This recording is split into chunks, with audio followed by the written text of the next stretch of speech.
Aunty আপনার কাঁধের ওখানে থার্ড পেপার দেখা যাচ্ছে। আন্টি বোধহয় নিশুর কথার আগামাথা তেমন কিছু বুঝতে পারেনি, তাই কিছুটা উৎসুক চোখে নিশুর দিকে তাকিয়ে বলল, কি বললে? আন্টি আপনার কাঁধের মাল্টি কালারের থার্ড পেপারটার ফিতা দেখা যাচ্ছে। আন্টি আর চোখে কাঁধের দিকে তাকিয়ে কাঁধের কাছ থেকে জামাটা ঠিক করে নিশুর দিকে চোখ বড় বড় করে তাকিয়ে বলল, থার্ড পেপার মানে কি? ওই যেটা ঢাকলে ওটাকেও আমরা থার্ড পেপার বলি, মডার্ন ইউনিকোড ল্যাঙ্গুয়েজ। ও আন্টি একটা কথা জানার ছিল। বলো। তার আগে আন্টি আন্টি বলে বন্ধ করো। I am not your aunty. আমার বয়সও আন্টিদের মতো না। I am still young. Nishu তীক্ষ্ণ চোখে তার দিকে তাকিয়ে মুখ ভেঙচি কেটে মনে মনে বলল, কপাল ভালো যে আপনাকে দাদি ডাকিনি, বয়স তো আমার দাদির চেয়ে বেশি ছাড়া কম হবে না। আবার কথায় কথায় ইংলিশ মারাচ্ছে, বুড়ি। অবশ্য আন্টি নিশুর ভেঙচি দেখলো না, কারণ নিশু বোরকা পরা, হেজাব দিয়ে নাক মুখ ঢাকা, খালি চোখ দেখা যাচ্ছে। নিশু আন্টির দিকে খানিকটা ঝুঁকে বলল, ঠিক আছে আন্টি, ডাকবো না। তবে আগে বলুন মাল্টি কালারের থার্ড পেপার কোথায় পেলেন? আমরা তো পাই না। কোন ব্র্যান্ড? দেখতে কিন্তু হেব্বি। তারপর চোখ মেরে ঠোঁট গোল করে শীষ বাজালো নিশু। আন্টি নড়ে চড়ে দাঁড়ালেন। জীবনের প্রথম তার মনে হচ্ছে তাকে কেউ ইভটিজিং করছে, তাও কোনো ছেলে নয়, বরং একটা মেয়ে। আন্টি গম্ভীর গলায় বলল, তুমি তো ভারী বেয়াদব মেয়ে। এমন করে ছেলেদের মতো চোখ মেরে শীষ দিয়ে কেউ কথা বলে? যা বাবা, আপনি এখানে বেয়াদবের কি দেখলেন? এমনভাবে কথা বলছেন যেন ব্র্যান্ড না, আপনার সাইজ জিজ্ঞেস করছি। অবশ্য আপনার সাইজ তো পুরো বাচ্চা হাতের সাইজ, মেবি 42 নাকি 44, তাই না আন্টি? এবার আন্টি যে ভয়ানক খেপে গেল তা নিশু ভালো করেই বুঝতে পারছে, তাই কথা না বাড়িয়ে চুপচাপ একটু দূরে গিয়ে বলল, ব্র্যান্ডের নামটা বললে ভালো হতো আন্টি। তারপর আন্টির অগ্নিচোখ উপেক্ষা করে হাসতে হাসতে ব্যাংক থেকে বের হয়ে গেল। মাসিক ডিপোজিট প্রিমিয়াম স্ক্যাম, মানে সহজ ভাষায় ডিপিএস লেখাতে ব্যাংকে এসেছিল। সেখানে কতক্ষণ লাইনে দাঁড়িয়ে থাকতে থাকতে চরম বিরক্তিকর পর্যায়ে পৌঁছে গিয়েছিল। ভাবলো বোরিংনেস কাটাতে কিছু করবে, তাই চারদিক খেয়াল করতে আন্টির দিকে তাকাতে মনে হলো আন্টি একটু বেশি ন্যাকা টাইপ। আন্টি কেমন কেমন ভাব করে চারদিকে তাকাচ্ছে। পরনে দামি সিল্কের কামিজ আর প্লাজো, ওড়নাটাও স্টাইল করে পিন দিয়ে সেট করা। কতক্ষণ পর উফ গরম বলে হাত দিয়ে মুখে ঢঙ্গি ভঙ্গিতে বাতাস করছে, অথচ ব্যাংকে মাথার উপর বড় বড় দুটো ফ্যান ফুল স্পিডে ঘুরছে। নিশু ভাবলো ঢঙ্গি আন্টিকে একটু ইফটিজিং করা যাক। যেই ভাবা সেই কাজ। ব্যাংকের বাইরে এসে বলল, এখন পার্লারে গিয়ে ছাক্কাস একটা ফেসিয়াল দিতে হবে, নয়তো বিকেলে পেতনির মতো লাগবে। বিকালে নিশুকে দেখতে আসবে। অন্য কেউ দেখতে আসলে নিশুর রঞ্জনটির রূপ নিতে দুবার ভাবতো না, কিন্তু আজ ওর প্রেমিক আহসানের ওরফে আহুর বাবা মা আর পরিবারের সবাই দেখতে আসবে। সাথে এঙ্গেজমেন্টও হবে। দীর্ঘ 4 বছর আহুর সাথে প্রেম করার পর আজ ওদের সম্পর্কেও নতুন মোড় নেবে, তাই সুন্দর করে সাজা দরকার। পার্লারে যাবার জন্যই নিশু মূলত বোরকা পরেছে, কারণ ফেসিয়াল করে বাড়ি ফেরার সময় স্কিনে রোদ লাগলে প্রবলেম হতে পারে। পার্লারে গিয়ে মুখে ফেস মাস্ক লাগিয়ে এক্সিকিউটিভ চেয়ারে আরামদায়ক ভঙ্গিতে শুয়ে নিশু ভাবছে আহুর সাথে বিয়ে করতে ওকে কম ঝামেলা পোহাতে হলো না। আহুকে নিশুর পরিবার মোটেও মানতে চাইল না। নিশুর বাবা যখন বলল এই ছেলে আমার পছন্দ না, তখন নিশু বাবার সামনে গিয়ে কোমরে হাত দিয়ে জিজ্ঞেস করলো, আহুর মধ্যে সমস্যা কি? দেখতে সুন্দর, স্মার্ট, উচ্চশিক্ষিত, ভালো জব করে, বাবার বিশাল সম্পত্তি আছে, এক কথায় সর্বগুণ সম্পূর্ণ। তবে আহুকে পছন্দ নয় কেন? নিশুর বাবা বলল, ছেলের রুচি খারাপ, আর যে ছেলের রুচি খারাপ তার সাথে মেয়ের বিয়ে দিব না। কেন? কিভাবে বুঝলে আহুর রুচি খারাপ? তোর মতো বাজগাই গুন্ডি মেয়েকে যে ছেলে ভালোবাসতে পারে তার রুচি নিশ্চয়ই খারাপ। যে মেয়ে উঠতে বসতে ছেলেদের টিচিং করে, ধরে ধরে ব্যাট দিয়ে পেটায়, সে মেয়েকে কোনো ছেলে পছন্দ করেছে মানে সে ছেলের রুচি 100% খারাপ। তাছাড়া ছেলেটা অতিমাত্রায় ভদ্র। তোর জন্য এমন ছেলে খুঁজবো যে তোর মতো চালাক মেয়েকে নাকে দড়ি দিয়ে ঘোরাতে পারে, উঠতে বসতে যে তোকে শিক্ষা দিয়ে দবিয়ে রাখতে পারে। এমন ছেলের কাছে তোকে আমি বিয়ে দিব। কিন্তু এই ছেলে তো পুরাই ভদ্রের বাপ। তুই একে উঠতে বসতে মারলেও বিড়ালের মতো বসে থাকবে, কোনো টুটা শব্দও করবে না। আমি বাপ হয়ে জেনে শুনে আমার বাজখায় বজ্জাত মেয়ের সাথে এমন ভালো ছেলে বিয়ে দিয়ে ছেলেটার জীবন কি করে নষ্ট করি বল? বাবার কথা শুনে নিশু এমনভাবে হা করলো যে মনে হয় ওর আলজিব্বা পর্যন্ত দেখা যায়। নিশু রাগে হুঙ্কার দিয়ে বলল, তুমি আমার বাবা হয়ে আমাকে এমন করে বলতে পারলে? বাবা বলে বলতে পারলাম, নয়তো বাইরের লোক বললে তুই এতক্ষণে তাকে নাকানি চোবানি খাওয়াইতি। তুমি আমার বাবা নামের শত্রু। সে যাই বলিস, আহুর সাথে আমি তোর বিয়ে দেব বিয়ে দিবা না? না।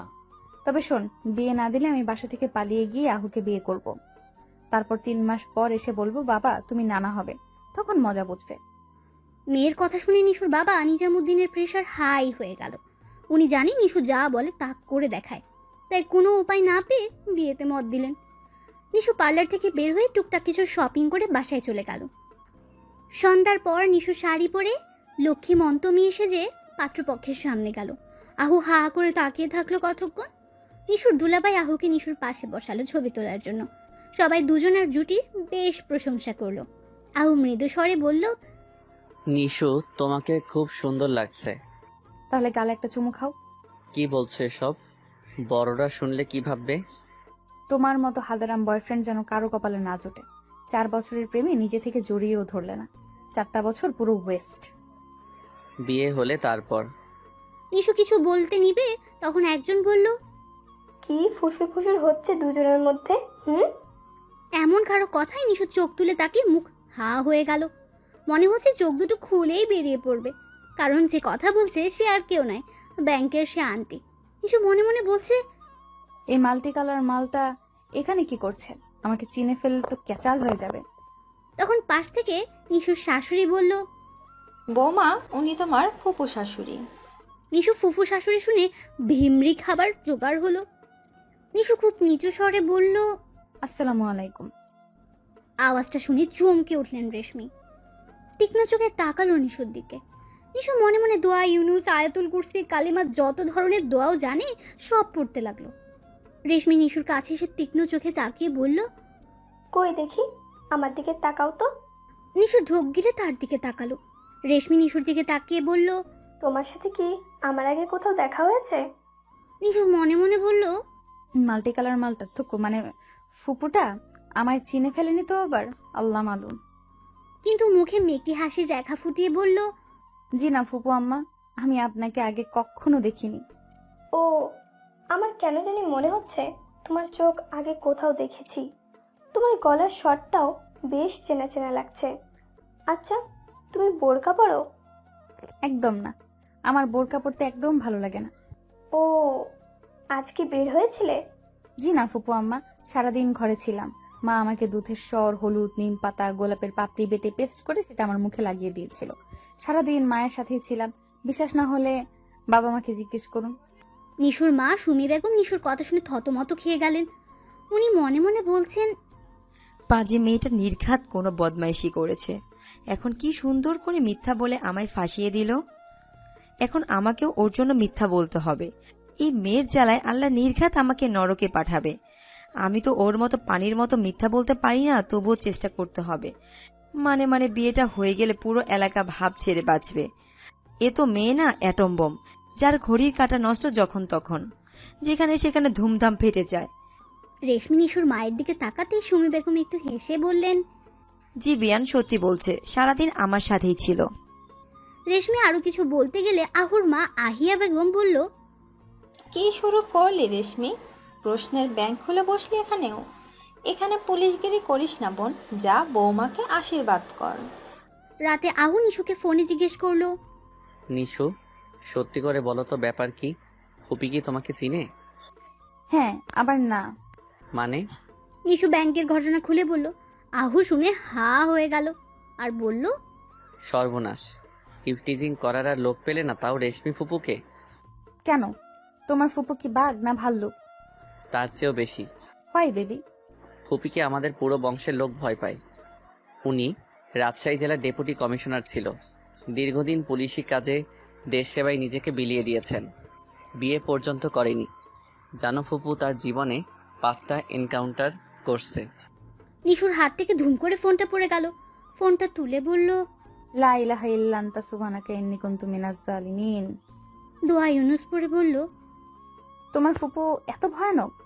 জি, আমার বাবা তার বড় ভাই, তবুও বাবা তাকে ভয় পায়। আমাদের বাড়িতে তার কথার নড়চড় হয় না। সে গত বছর অবসর নিছে। 1 বছর আমেরিকা তার ছেলে রিমনের কাছে ছিল। এই না বললে? সে বিয়ে করেনি, তবে ছেলে আসলো কোথা থেকে? লাউ গাছ থেকে ছিঁড়ে আনছে নাকি? নিশু, পুরো কথা তো শুনবা। রিমন আমার বড় ফুপির ছেলে, রেশমি ফুপি ছোট। বড় ফুপি রিমনের জন্মের পর মারা যায়। রেশমি ফুপি তখন রিমনকে নিজের ছেলের মতো মানুষ করতে থাকে। রিমন তাকে মা বলেই ডাকে, আর আমরা সবাই সেটা জানি আর মানি। ওয়াও, তোমার ফুপি তো জোস একজন মহিলা। জি, কিন্তু রাগী ভীষণ। যদি কোনোভাবে জানতে পারে তুমি এই অকাজ করছো তাহলে বিয়ের কথা ভুলে যাও। আমি কি ইচ্ছে করে করছি নাকি? জি, আপনি ইচ্ছে করেই করছেন। আহু, হুম, এখন কি হবে? দোয়া করো যাতে তোমাকে চিনতে না পারে। নিশু চুপ করে রইল। আহু সেটা দেখে বলল, নিশু, হুম, থার্ড পেপার মানে কি? তোমার মাথা আমার মুন্ডু। 2 দিন পর রেশমি তার কলেজের এক কাজে নিশুদের এলাকায় গেল। বহু পুরনো এক বান্ধবীর সাথে গতকাল তার দেখা হয়েছে। সে এই এলাকায় থাকে আর সারাদিন বান্ধবীর বাসায় থাকা প্ল্যান করে এসেছে সে। আহু তার সাথে আসছে। রেশমিকে তার বান্ধবীর বাসায় নামিয়ে দিয়ে আহু নিশুর সাথে দেখা করবে। কিন্তু নিশুদের রাস্তার মোড়ে আসতেই রাস্তার অপোজিট দিকে তাকাতে আহুর চোখ খুলে হাতে পড়ার উপক্রম হলো। রাস্তার অপোজিট সাইডে নিশু কয়েকটা ছেলেকে ব্যাট দিয়ে ইচ্ছা মতো প্যাটানি দিচ্ছে। আহু রেশমির দিকে তাকাতে রেশমি বলল, আহু, ওটা তোর হবু বউ, নিশ্চিতিনি না। না, একদম না ফুপি, তুমি ভুল দেখছো। চলো তোমাকে তোমার বান্ধবীর বাসায় দিয়ে আসি। না, আমি ভুল দেখিনি, ওটা নিশ্চয়ই নিশু। চল তো। রেশমি আহুর হাত ধরে টেনে রাস্তার অপর পাশে যেতে নিল। আহু মনে মনে বলল, গেল গেল, আমার বিয়েটা গেল। ওরে নিশু, তুমি কেন করো হিসু? না, সাপের মতো হিসিস। সব সময় নাকের ডগায় রাগ নিয়ে ঘোরো। বেচারা কোনো ছেলে জানি হাত পা ভাঙছে আজ। আচ্ছা নিশু কি বিয়ের পরও এমন থাকবে? আমাকেও কি মারবে? কথাটা ভাবতে আহুর গা ঝাড়া দিয়ে উঠল। রাস্তার অপর পাশে গিয়ে ভিড় ঠেলে ভেতরে গিয়ে দেখলো একটা ছেলে রাস্তায় বসে কাঁদছে আর দুটো বলছে, ভাইরে, মেয়েদের হাতে মার খেয়েছিস বলে কাঁদছিস না? আমরাও তো খেয়েছি, আমরা কি কাঁদছি? ই করে কাঁদতে কাঁদতে বলল, সালা, তোদের মতো দুটো দামড়া বন্ধু থাকতে একটা মেয়ে আমাকে এমন ভাবে মারলো। সালা এমন এমন জায়গায় ব্যাট দিয়ে মারছে যে না কাউকে দেখাতে পারবো আর না সহ্য করতে পারবো, আমার না নিজে নিজে ব্যথার মরম লাগাতে পারবো। ওদের এমন উদ্ভট কথা শুনে পাশের লোকজন মুখ টিপে হাসছে। রেশমি একজনকে জিজ্ঞেস করলো, ভাই, কি হয়েছে এখানে? আর বলবেন না আপা, ওই দিন হারামজাদা একটা মেয়েকে দেখে শীষ মেরে টিস করছিল, সেটা দেখে আরেকটা মেয়ে ওদের আচ্ছা মতো ঢোলা দিচ্ছে। মেয়েটা কোথায়? যাই না, হুট করে কোথায় যেন গায়েব হয়ে গেল। রেশমি লোকটাকে ধমক দিয়ে বলল, গায়েব কি করে হয়? আহু, চল নিশুদের বাসায়। ফুপি সেখানে কেন যাবে? তোমার বান্ধবী তো ওয়েট করছে। আরে রাখ তো বান্ধবী, চল আমার সাথে। রেশমি নিশুদের বাড়ির উদ্দেশ্যে হাঁটা তুলল। আহু ছেলেগুলোর কাছে গিয়ে বলল, ভাই, কাঁদিস না। তুই এমন এলাকায় এসে মেয়েদের টিচ করলি যেখানে কিনা এক সিংহী থাকে। ছেলেটা চোখ মুছে বলল, ভাই তুমি কে? আমি ওই সিংহীর কবলে আটকা পড়া এক নিরীহ হরিণ। ছাগল বলতে পারতাম, কিন্তু তাতে সম্মানে লাগে। তার থেকে হরিণ বেটার। চলি ভাই, যাবার আগে সাবধানে যাস। তোর প্যান্টের পিছন দিকে ছিঁড়ে গেছে, ভিতরের সস্তা আন্ডারওয়্যার দেখা যাচ্ছে। মেয়েদের হাতে মার খেতে আসলে একটু ব্র্যান্ডের জিনিস পরে আসতে হয়, বোকা ছেলে। ছেলেগুলো বোকার মতো আহুর দিকে তাকিয়ে রইল। আহু দ্রুত গতিতে হেঁটে রেশমির কাছে গেল। নিশুর বাবা রেশমি আর আহুকে দেখে খানিকটা অবাক হলেন। নিশুর বাবা নিজামুদ্দিন আহু আর রেশমিকে দেখে ভেতরে স্বাগত জানালেন। তিনি যে রেশমিকে দেখে একটু অবাক হয়েছেন তা তো বোঝাই যাচ্ছে। তারপর মুখটা হাসি হাসি করে সালাম দিয়ে কৌশল বিনিময় করলেন। রেশমি তার প্রশ্নের জবাব দিয়ে বলল, নিশু কোথায়? নিজামুদ্দিন কি বলবে সে তো নিজেই জানে না নিশু কোথায়। মেয়েটা কোথায় কখন যায় তাও তো কাউকে বলে না। ইদানিং নিশুকে নিয়ে তিনি বেশ ভয়েই থাকেন। তিনি তাদের প্রশ্নের জবাব এড়াতে নিশুর মা সুমিকে ডাক দিয়ে বললেন, নিশাদের মা, ও নিশাদের মা, দেখো কারা এসেছে। নিশাত নিশুর বড় ভাই, নিশুর থেকে 6 বছরের বড়। আর নিশুর এমন গুন্ডি হবার পেছনে পুরো কৃতিত্ব তারই। ছোটবেলা থেকেই নিশাত নিশুকে শিখিয়েছে অন্যায় করলে সহ্য না করতে। মেয়ে বলে কেউ বুলিং করলে তাকে মেয়েদের পাওয়ার দেখিয়ে দিতে। সাধারণত বাঙালি পরিবারের সবাই নিজেদের ঘরের মেয়েকে গান, নাচ, কবিতা, লেখা ইত্যাদি শেখায়, কিন্তু নিশাত নিশুকে মার্শাল আর্ট শিখিয়েছে। নিশাদ চেয়েছিল নিশুকে বক্সিং চ্যাম্পিয়ন বানাবে, কিন্তু উন্নত ব্যবস্থা না থাকায় সেটা আর হলো না। নিশু যখন কাউকে মেরে আসে, নিশাদ তখন বোনকে আদর করে বলে আমার বাঘিনী। কেউ নিশুর নামে নালিশ করলে নিশাদ বিচার না করে উল্টো তাকে শাসিয়ে দেয়। নিশাদের কারণে বাড়ির কেউ নিশুকে কিছু বলতেই পারে না।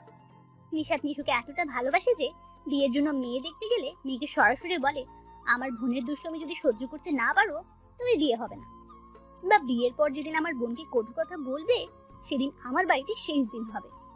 এই জেদের কারণে বিয়ে পর্যন্ত হচ্ছিল না নিশাদের। কিন্তু বর্তমানে নিশু নিজে মেয়ে দেখার দায়িত্ব নিয়েছে।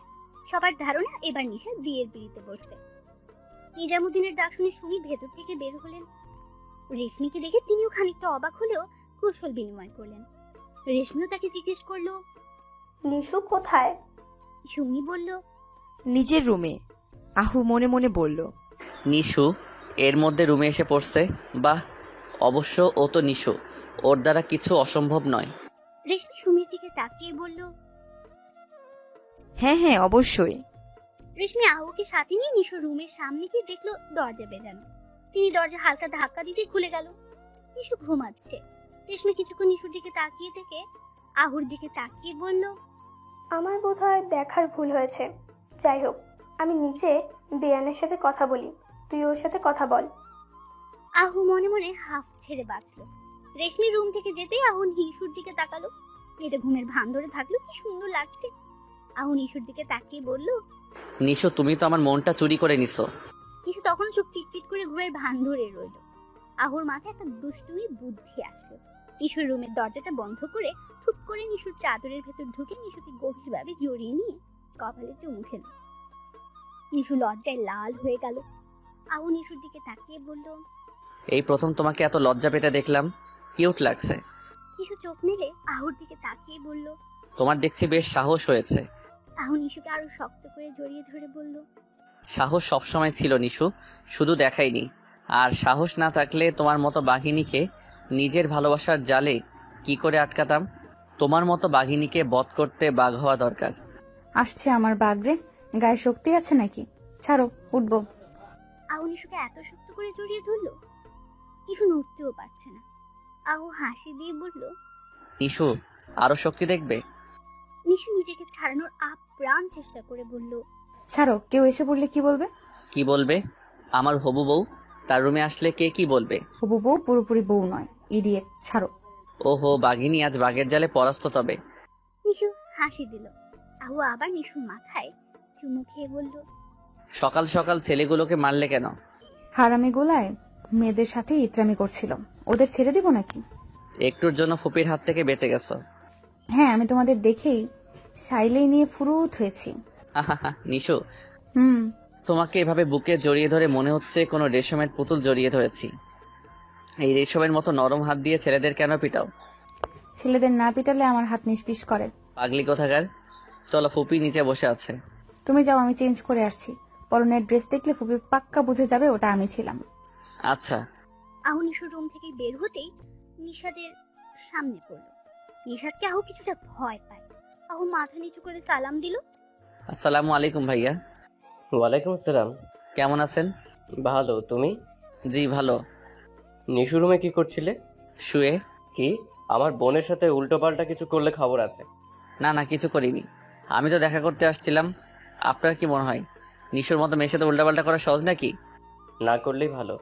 বিয়ের আগে বা পরে আমার বোনকে কোনো রকম কষ্ট দিলে মনে রেখো। তা তোমার কাজ কেমন চলছে? আহু স্বস্তির নিঃশ্বাস ফেলে মনে মনে বলল, এই দুই ভাই বোনের কারণে আমার হার্টে সমস্যা হবেই হবে। তারপর হাসি দিয়ে বলল, আপনাদের দোয়াই বেশ ভালো। নিশাদ আহুর দিকে তাকিয়ে বলল, আহ, জি ভাইয়া। তোমার কাজিন অনু কেমন আছে? আপনি অনুর কথা কেন জিজ্ঞেস করছেন? না এমনি, তেমন কিছু না, চলো নিচে। আহু মনে মনে বলল, ওরে শালা, তবে নিশো ঠিকই বলছিল। তুমি মনে মনে আমার বোনের সাথে ইঙ্কু পিঙ্কু করতে চাও? ব্যাপার না, নিশুর কাছ থেকে পুরোটা জানতে হবে। নিশু সুন্দর হালকা রঙের থ্রি পিস পরে ভদ্র মেয়ে সেজে নিচে গিয়ে রেশমির সাথে কথা বলল। রেশমি বলল, নিশু, তুমি মারামারি করতে পারো? নিশু খানিকটা থতমত খেয়ে বলল, মারামারি কিভাবে করে? আমি তো একটা বিড়ালকেও ধমক দিয়ে তাড়াতে পারি না।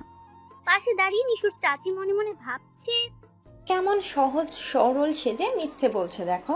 অথচ সেদিন পাশের বাসার কালো বিড়ালটাকে হাত পা বেঁধে ঘন্টাখানিক রোদে শুয়ে রাখছিল, কারণ বিড়ালটা ওর কেক খেয়েছিল। সেই দিনের পর পাশের বাড়ির বিড়ালটা আমাদের বাড়ির এমুখ হয় না। গত সপ্তাহে মৃণাল কাকার টাকের যে কটা চলছিল সব কয়টা কেটে ফেলেছে, কারণ মৃণাল কাকার নাকি চরিত্রে গন্ডগোল। বেচারা আমাদের বাড়ির সামনে দিয়ে পর্যন্ত যায় না। ওর বিয়ের জন্য এক ঘটক সম্বন্ধ এনেছিল, তাকে চুলকানির এমন ওষুধ দিয়েছে যে সে আমাদের বাড়ির নাম শুনলেও ভয়ে কাঁপে। নিশু চাচিকে ধাক্কা দিতে তার ধ্যান ভাঙল। রেশমি আরো কিছুক্ষণ কথা বলে চলে গেল। আহু মৃদু হেসে মনে মনে বলল, পাগলি একটা। রাতে আহু নিশুর সাথে ফোনে কথা বলছে। তখন নিশু বলছে, আহু, তুমি আমাকে যেদিন প্রপোজ করছিলে সেদিনের কথা মনে আছে? বাংলা সিনেমায় যেমন মাথায় আঘাত লেগে সব ভুলে যায়, আমার মাথায় তেমন আঘাত লাগলেও আমি ওই ভয়াবহ দিন ভুলবো না। নিশু ওর এক খ্রিস্টান বান্ধবীর বিয়েতে চার্চে গিয়েছিল। বিয়ে সকল অ্যারেঞ্জমেন্ট শেষ হওয়ার পর ক্যাথলিক চার্চের সামনে দাঁড়িয়ে সব বান্ধবীরা ছবি তুলছিল। নিশু বান্ধবীদের সাথে ছবি তুলছিল আর কথা বলছিল। নিশু এই প্রথম ক্যাথলিক চার্চে আসে। হিমির বিয়েতে অ্যাটেন্ড করার সবচেয়ে বড় কারণ ওদের ধর্মে বিয়ে কিভাবে হয় সেটা সরাসরি দেখবে। টিভিতে নিশু বহুবার চার্চে কিভাবে বিয়ে হয় দেখেছে, কিন্তু সরাসরি দেখার লোকটা সামলাতে পারলো না। বান্ধবীদের সাথে কথা বলার সময় পেছন থেকে কেউ একজন নিশুর ওড়না ধরে হালকা টান দিল। নিশু পেছনে ফিরতে আহু হাঁটু গেড়ে বসে সাদা রঙের একগুচ্ছ গোলাপ ফুল নিশুর দিকে বাড়িয়ে বলল, নিশু, আমরা দুজন চার্চের মতো একটা পবিত্র স্থানে দাঁড়িয়ে আছি। আমাদের ধর্মে যেমন মসজিদ পবিত্র, খ্রিস্টান ধর্মে তেমন চার্চ পবিত্র। এই পবিত্র স্থানে দাঁড়িয়ে সত্যি মনে বলছি, আমি তোমাকে বিয়ে করতে চাই। খুব ভালোবাসি তোমায়। তুই চাইলে এখনই তোমার পরিবারের সাথে কথা বলতে পারি। নিশু কিছুক্ষণ আহুর দিকে তাকিয়ে থেকে বলল, কে আপনি? আমাকে কিভাবে চেনেন? আহুর হাত থেকে গোলাপের গুচ্ছটা পড়ে গেল।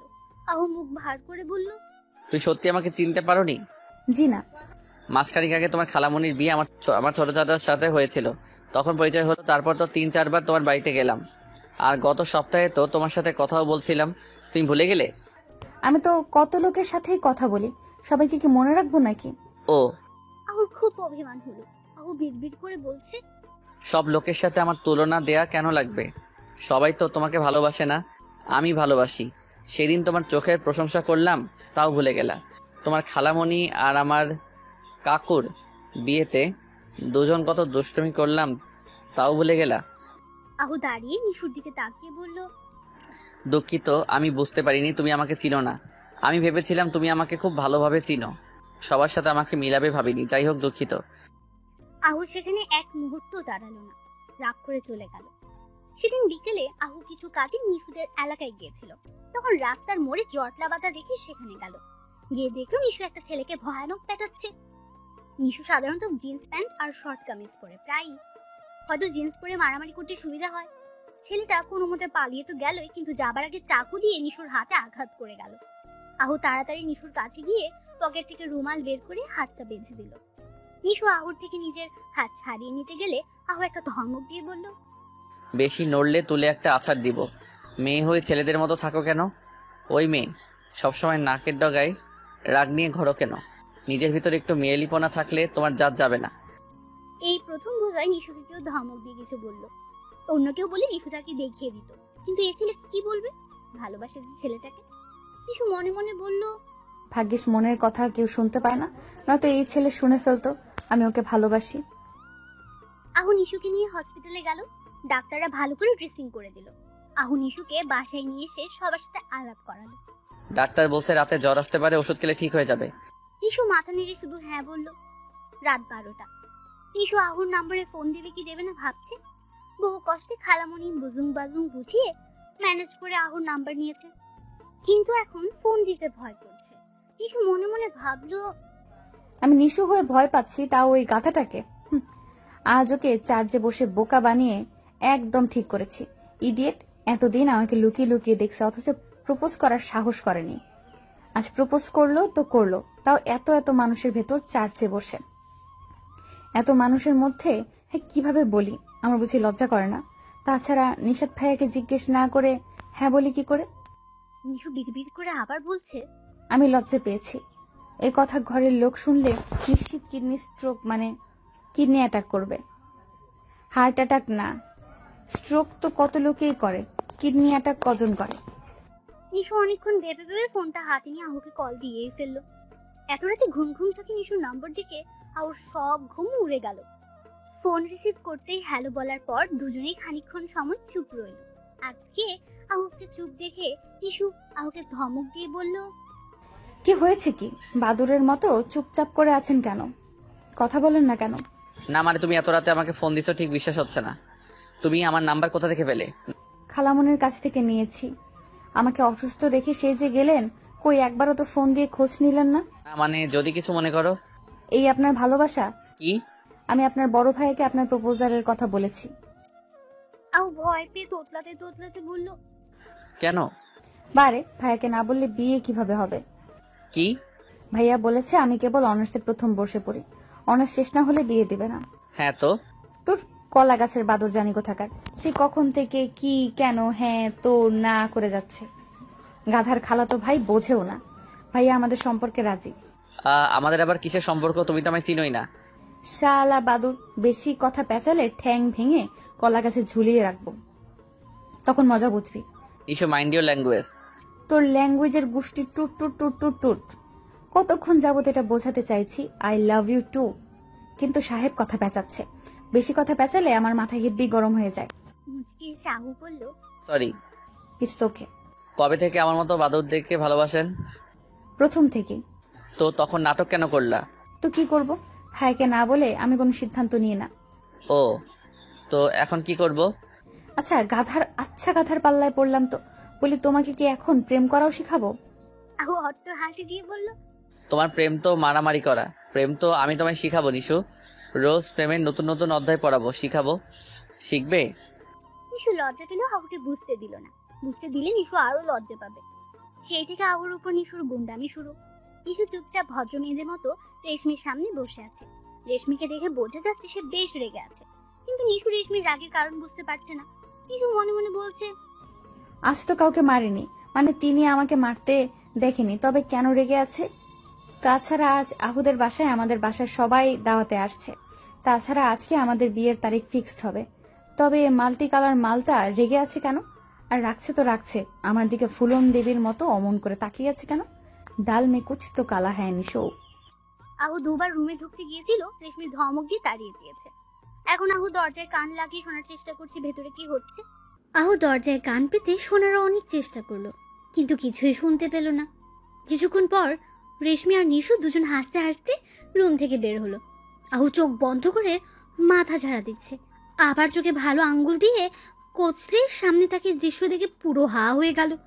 আহু বিড়বিড় করে বলছে, দুই বাঘিনী একসাথে হেসে হেসে কথা বলছে, ভয়ানক দৃশ্য।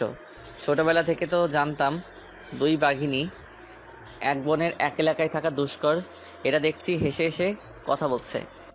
রেশমি সবার সাথে বসে কথা বলার সময় আহু নিশুকে নিজের রুমে নিয়ে গিয়ে বলল, কি ব্যাপার? কি ব্যাপার? কি ফুপি তোমাকে রুমে নিয়ে গেল রাগ করে আর বের হলো হেসে, ব্যাপারখানা কি?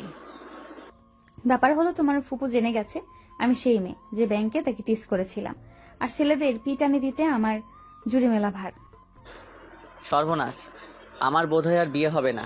ও নিশু, আমি যে অন্য কাউকে তোমার জায়গায় বসাতে পারবো না। নিশু আহুর কলার টেনে কাছে এনে বলল, আমার জায়গায় অন্য কাউকে বসানোর চিন্তা করলে তুমি জীবনে বাবা হতে পারবে না আহু। পাগলা কুত্তাকে দেওয়ার ইঞ্জেকশন তোমার বাম্পে দিয়ে দেবো। নিশু এসব কি বলো? ভয়ঙ্কর সব কথাবার্তা। তা ফুপি যখন সব জেনে গেল তখন সে তোমার সাথে হাসতে হাসতে কেন বের হলো? তোমার ফুপি পুলিশে থাকাকালীন সবাইকে 3rd ডিগ্রি টর্চার দিত, আর আমি তাকে অন্যরকম টর্চার করার ভয় দেখিয়েছি। অন্যরকম টর্চার? সেটা আবার কি? কাম জানো, কাছে আসো, তোমাকে ফ্ল্যাশব্যাক দেখাচ্ছি। আহুর গালে গাল লাগিয়ে নিশু বলল। রেশমি নিশুকে রুমে নিয়ে গিয়ে বলল, তুমি সেই মেয়ে যে ব্যাংকে আমার সাথে বেয়াদবি করেছিলে। সেদিন রাস্তার মোড়েও তুমি মারামারি করছিলে। তুমি কি ভেবেছিলে আমাদের আগে জলদি ঘরে গিয়ে ঘুমানোর নাটক করলে পার পেয়ে যাবে? তুমি নিজেকে তো চাদর দিয়ে ঢেকে রেখেছিলে, কিন্তু তোমার কাদামাখা সুচ কিভাবে ঢেকে রাখবে?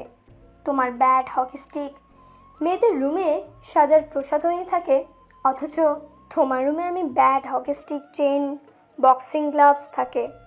আর এইসব দেখে কি মনে হয় তোমার আমি কিছু বুঝতে পারিনি? তোমাদের এলাকায় খোঁজ নিয়ে জেনেছি এলাকার সবাই তোমাকে খুব ভয় করে। তুমি দেখতে মেয়েদের মতো সুন্দরী হলে কি হবে, তোমার ভিতরে 4-5টা গুন্ডা ছেলে লুকিয়ে আছে। নিশু নিজের জামার ভেতরে তাকিয়ে বলল, কোথায় আমার ভেতরে 4-5টা গুন্ডা? আমি তো আমার ভেতরে সেটা দেখতে পাচ্ছি যা আপনার ভেতরে আছে। রেশমি নড়ে চড়ে বসে বলল, ইডিয়েট, আমি চারিত্রিক বৈশিষ্ট্যের কথা বলছি। ও এখন বলো, তোমার মতো গুন্ডি মেয়ে যে কিনা রোজ ছেলেদের না পিটালে পেটের ভাত হজম হয় না, যাকে কিনা এলাকার বাচ্চা থেকে বুড়ো লোক গুন্ডি ডাকে, তার সাথে আমাদের ছেলে বিয়ে দেওয়া ঠিক হবে? অবশ্যই ঠিক হবে। তোমার একটা পজিটিভ দিক দেখাও। আপনার আহু আমাকে পাগলের মতো ভালোবাসে। এটা তো আহুর পজিটিভ দিক হলো, তোমার পজিটিভ দিক দেখাও। এটাই আমার পজিটিভ দিক। যদি বলি আমি আহুকে আমার পুরোটা দিয়ে ভালোবাসি, তবে হয়তো আপনার সেটা বিশ্বাস হবে না, বা বিশ্বাস হলেও আমার ভালোবাসার মূল্যায়ন হয়তো করবেন না।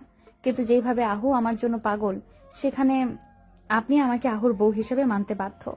স্মার্ট গার্ল, চালাকি করে সঠিক জায়গায় হাত দিয়েছো। I know I am smart. তবুও যদি না মানি তবে? ফুপু আম্মু, আপনি আমাকে বোধহয় এখনো চিনতে পারেননি। I am Nishu. কারো কোনো কিছু মানা না মানার পরও আমি করি না। আমি সেটা করি যেটা নিজের মন চায়। আহু কিন্তু পরিবারকে কষ্ট দিয়ে তোমাকে বিয়ে করবে না। জানি, আমি চাইও না আহু তেমন করুক। যে ছেলে একটা মেয়ের জন্য নিজের এত সুন্দর পরিবার ছাড়তে পারবে, তার মানে আমার থেকে ভালো কাউকে পেলে সে আমাকে ছাড়তেও দুবার ভাববে না। আর আমার আহু তেমন নয়। Good thinking, I am impressed. জি ধন্যবাদ। তবুও তোমার গুন্ডামির জন্য যদি আমি না মানি তবে? তাহলে আপনাকে গুন্ডামি দেখাবো। মানে? ফুফু শাশুড়ি আম্মা মনে আছে? গত পরশু আপনাকে একটা পাগল কুকুর তাড়া করেছিল। আমি এসে আপনাকে আমার স্কুটারে তুলে নিয়েছিলাম বলে বেঁচে গিয়েছিলেন, নয়তো 14টা ইঞ্জেকশন লাগতো।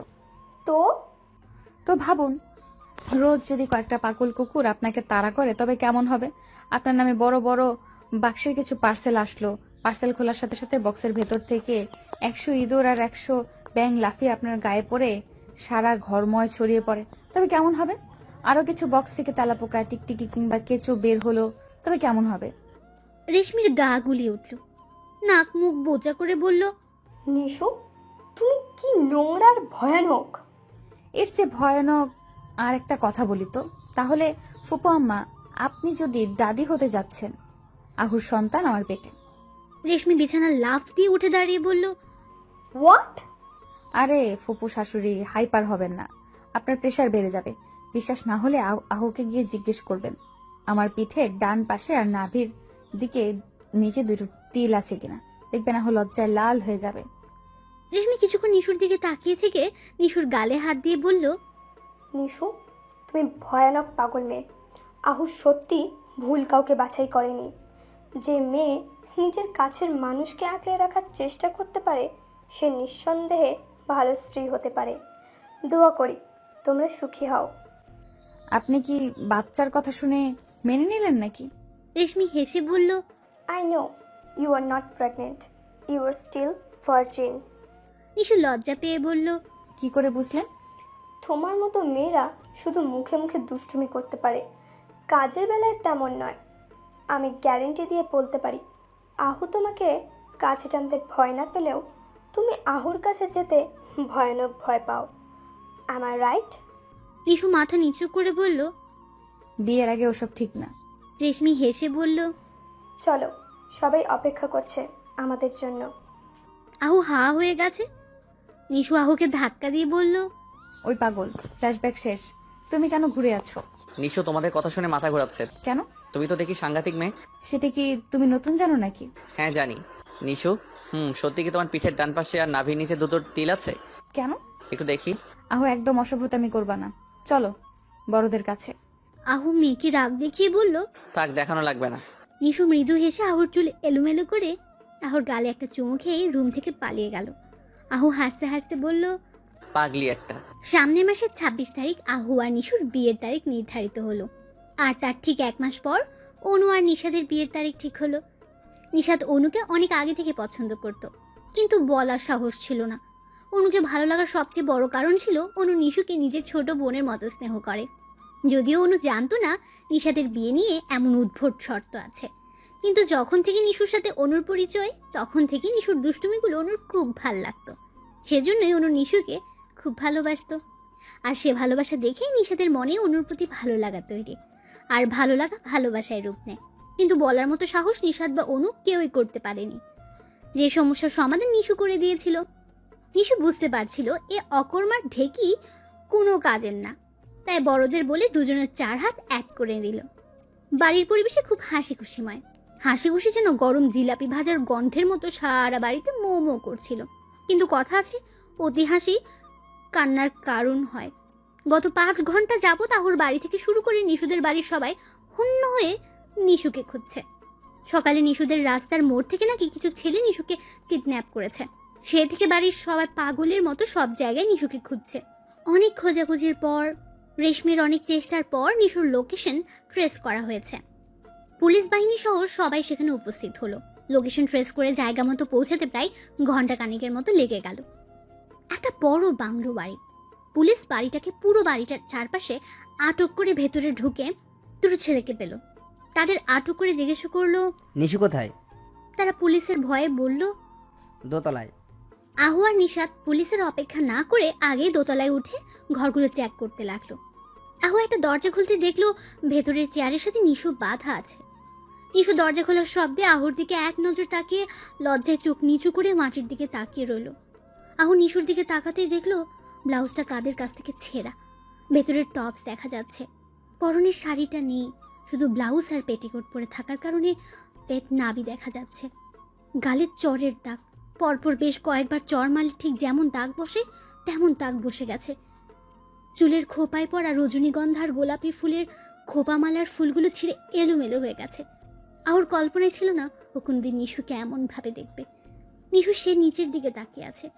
এত শক্ত প্রকৃতির নিশুর আজ নিজেকে মেয়ে বলে পরাজিত মনে হচ্ছে। মাথা নিচু করে নিঃশব্দে চোখের জল ফেলছে।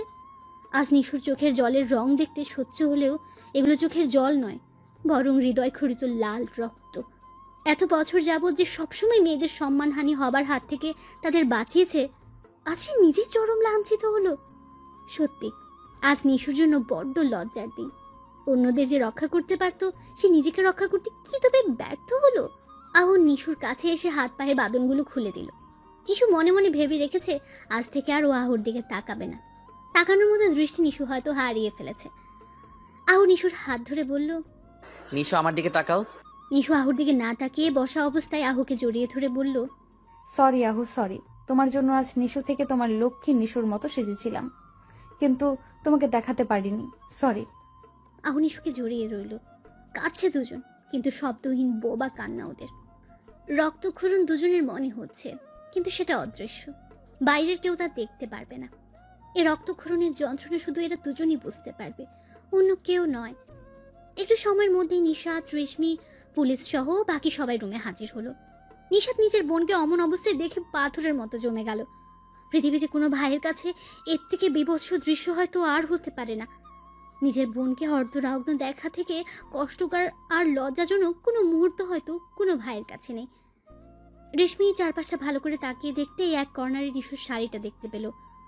তিনি শাড়িটা এনে নিশুর কাছে দাঁড়িয়ে বলল, আহু, তোরা সবাই বাইরে দাঁড়া, আমি নিশুকে শাড়িটা পরিয়ে নিয়ে আসছি।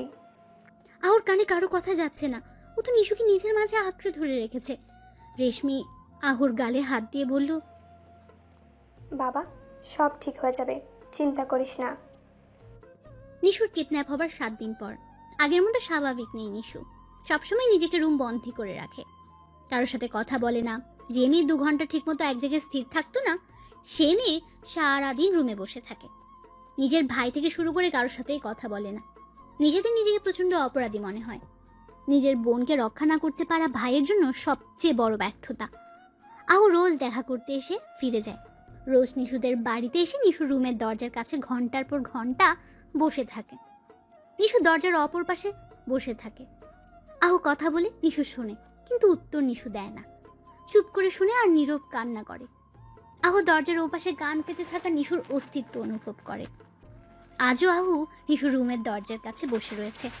নিশু ঠিক দরজার অপর পাশে, দরজার সাথে কান লাগিয়ে শুনছে আহু কি বলে। আহু দরজার কাছে গিয়ে বলল, নিশু। নিশু নিশ্চুপ। নিশু। নিশু তখনও নিশ্চুপ। নিশু, আজ তো একটু কথা বলো। গত 7 দিনে তুমি আমার সাথে একটু কথা বলনি, আজ একটু বলো প্লিজ। তোমার কণ্ঠ না শুনে শান্তি পাচ্ছি না। নিশু নিঃশব্দে কাঁদছে।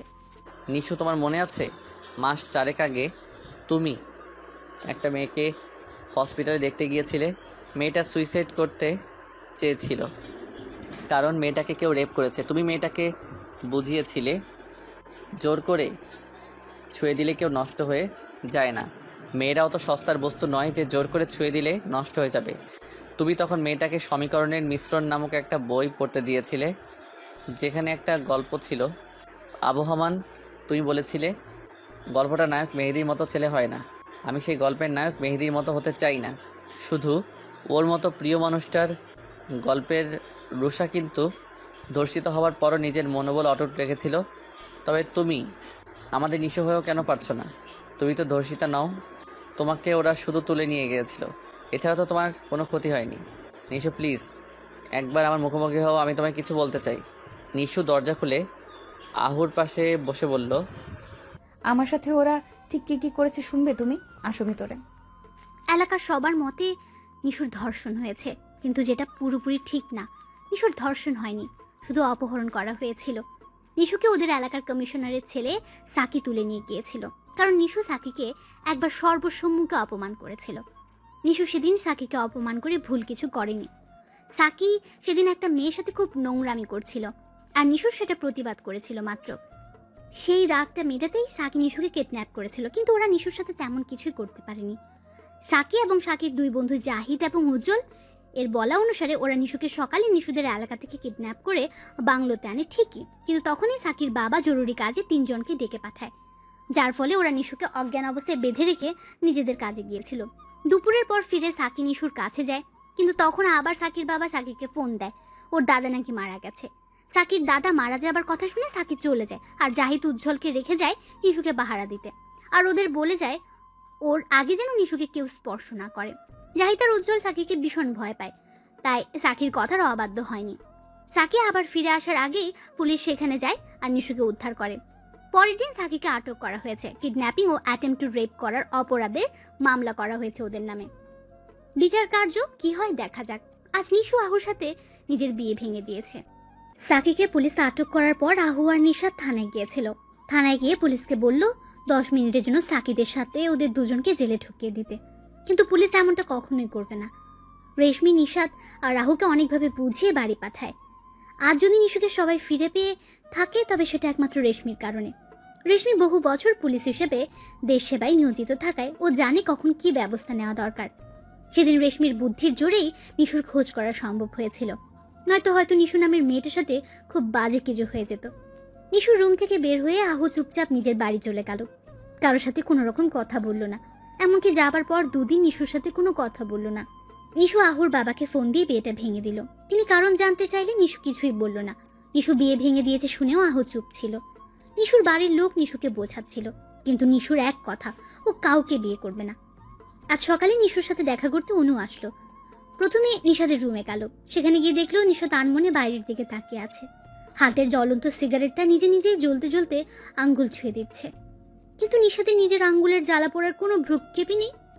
অনু নিশাদের হাত থেকে সিগারেটটা ফেলে পাশে থাকা গ্লাসে নিশাদের আঙ্গুলটা চুবিয়ে বলল, খেয়াল কোথায় থাকে তোমার? আঙুল যে পুড়িয়ে ছাই করে দিচ্ছ, জ্বলানি অনুভব হচ্ছে না নাকি? মনের জ্বলানির কাছে এই জ্বলানি কিছু না। একটা দীর্ঘশ্বাস ফেলে অনু নিশাদের কাঁধে হাত দিয়ে বিছানায় বসালো।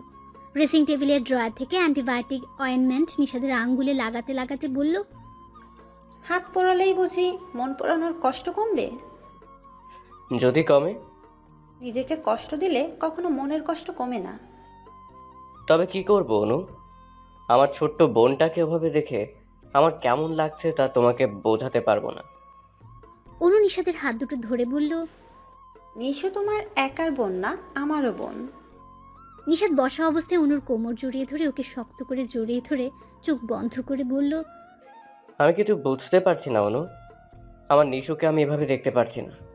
অনু নিশাদের চুলে হাত বুলাতে বুলাতে নিশাদের মাথায় চুমু এঁকে বলল, সব ঠিক হয়ে যাবে, তুমি চিন্তা করো না। আমাদের নিশু আবার আগের মতো হয়ে যাবে। বেশ কিছুক্ষণ অনু এভাবেই নিশাদকে জড়িয়ে রাখলো। নিশাদ অনুকে জড়িয়ে ধরা অবস্থায় বলল, অনু, হুম। নিশু নিজের কোনো কথা তোমার কাছে লুকোয় না। আমি ভাই তাই হয়তো বলতে লজ্জা পাচ্ছে। তুমি জিজ্ঞেস করে দেখো আহুর সাথে ওর কি সমস্যা হয়েছে, এভাবে বিয়ে কেন ভাঙলো। আচ্ছা ঠিক আছে, তুমি টেনশন করো না, আল্লাহ ভরসা। বেশ খানিক সময় অনু নিশুকে বোঝালো ওসব ঘটনা ভুলে যেতে, এভাবে নির্জীব না হয়ে আগের নিশু হয়ে যেতে। নিশু শুধু অনুর কথার প্রত্যুত্তরে হা জবাব দিল। অনু নিশুকে বিভিন্ন ভেঙে পড়া মানুষ যারা কিনা ঘুরে দাঁড়িয়েছে তাদের কথা শোনাচ্ছিল, আর বলছিল তারা যদি ঘুরে দাঁড়াতে পারে তবে নিশু কেন পারবে না।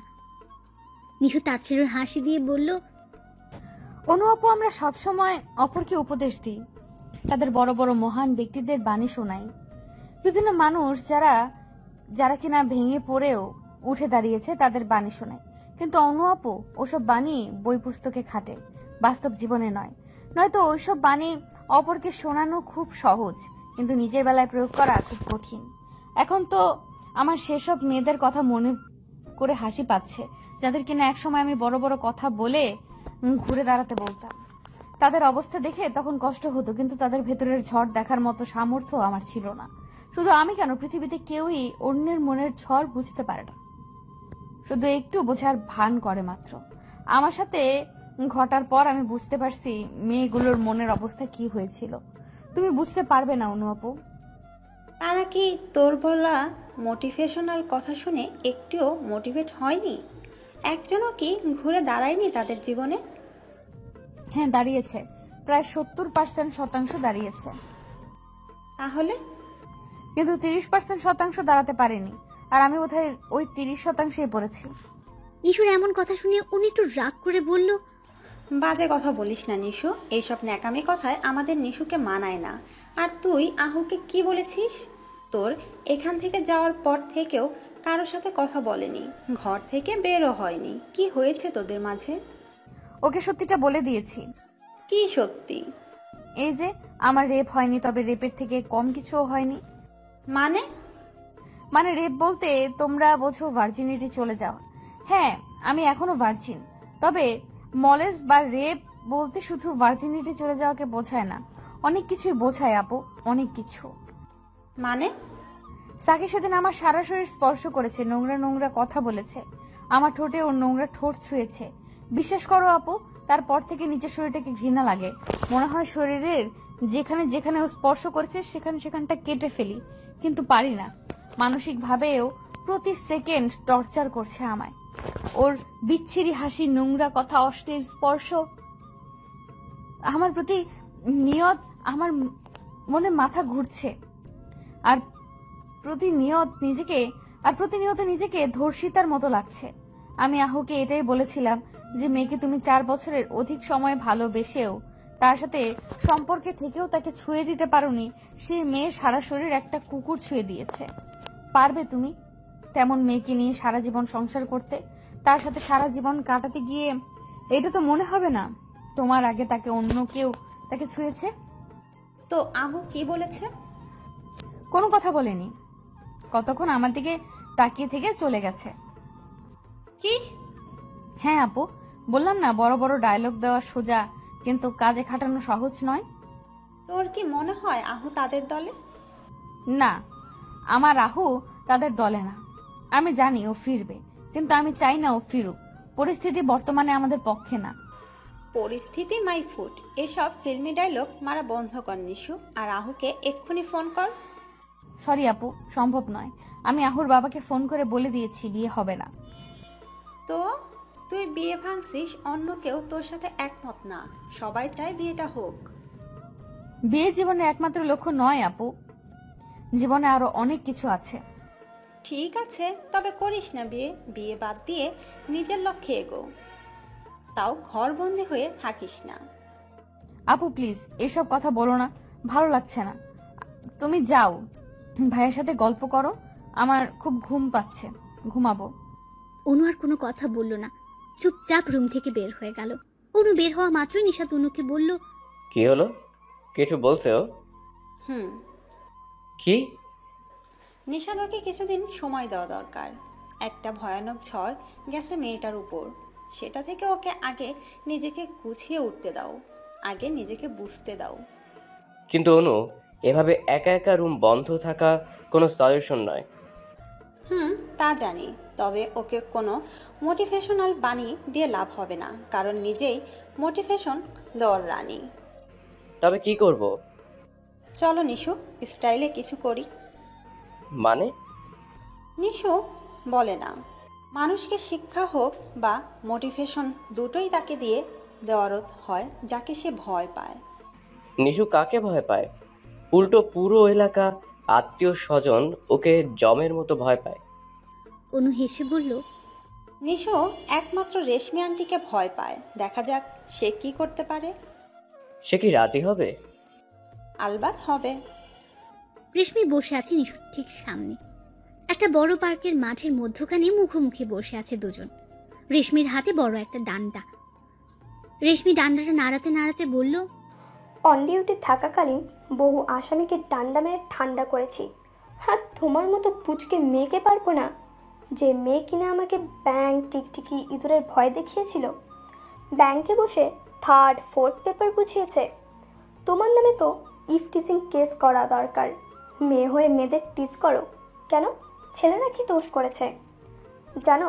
তোমার মতো বয়সে আমি কত ছেলেকে টিচ করেছি। নিশু চোখ বড় বড় করে রেশমির দিকে তাকালো। রেশমি বলল, ওভাবে তাকিও না, সত্যি সত্যি ইফটিজিং করেছি। শুনবে কি কি করেছি? নিশু মাথা কাত করে সম্মতি দিল। তিনি আয়েশ করে ঘাসের উপর বসে বলা শুরু করলেন, কলেজে যাওয়ার পথে এলাকার ছেলেদের গায়ে বেলুনে পানি ভরে তা ছুঁড়ে মারতাম। সাইকেলের হাওয়া বের করে দিতাম। বেশি তেড়িবেড়ি করলে চাকাসহ খুলে নিয়ে আসতাম। একবার নদীর পাড়ে ঘুরতে গেলাম, দেখলাম আমাদের কলেজের কিছু ছেলে জামা কাপড় খুলে আধা জামা কাপড় পরে গোসল করছে। ব্যাস, ওদের কাপড় চুরি করে এনে পুরাতন কাপড়ের দোকানে 3 ভাগের 1 ভাগ দামে বিক্রি করে দিয়েছিলাম।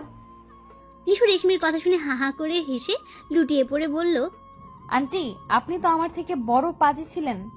রেশমি বলল, জানো তোমার মধ্যে সবচেয়ে কোন গুণটা বেশি ভালো লাগে আমার? কি জানো নিশু, তোমার কোন গুণটা আমার সব থেকে বেশি ভালো লাগে? কোনটা? তুমি নিজের স্বকীয়তা বজায় রাখো, নিজ সত্তায় স্থির থাকতে জানো তুমি, কিন্তু বর্তমানে তুমি নিজ সত্তায় হারাতে বসছো। আন্টি, আমার এখন সব কিছু বিষাদময় লাগে।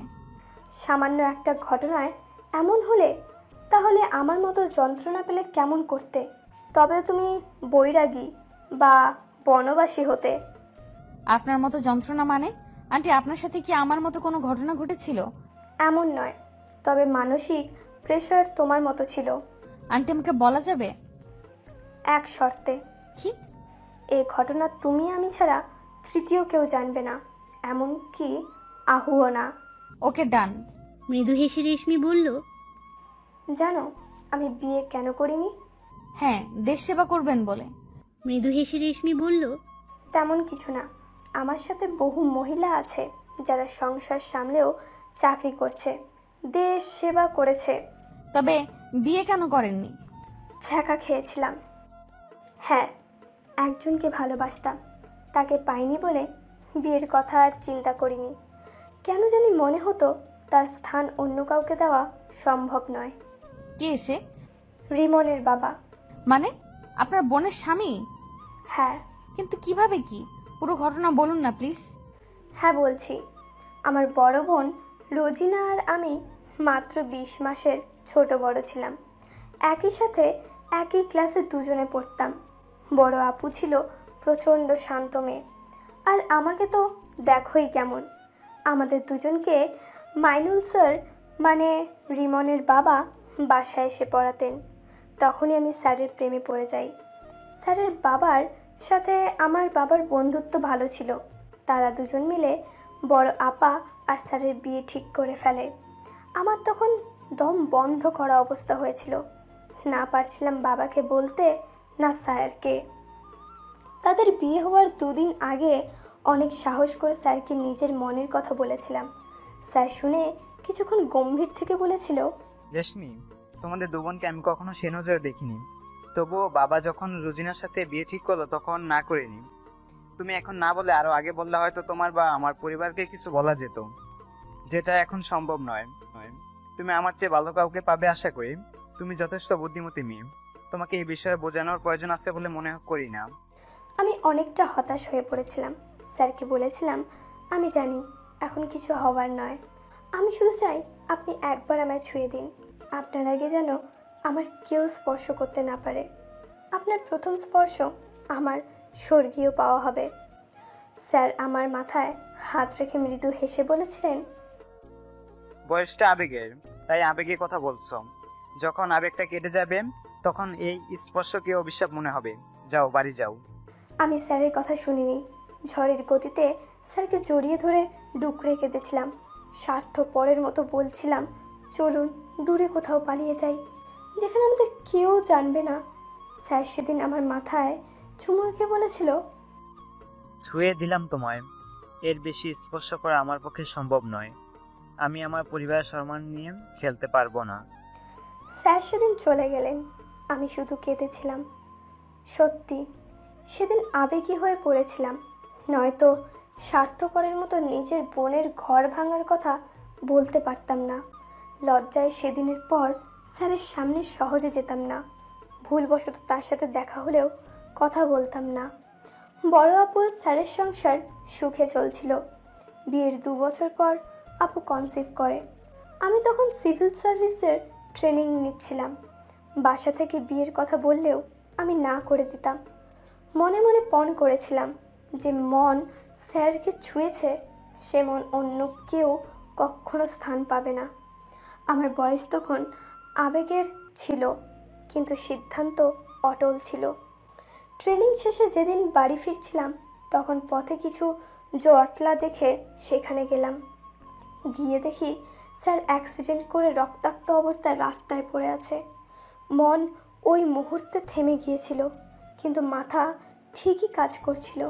স্যারকে হসপিটালে নিয়ে গেলাম।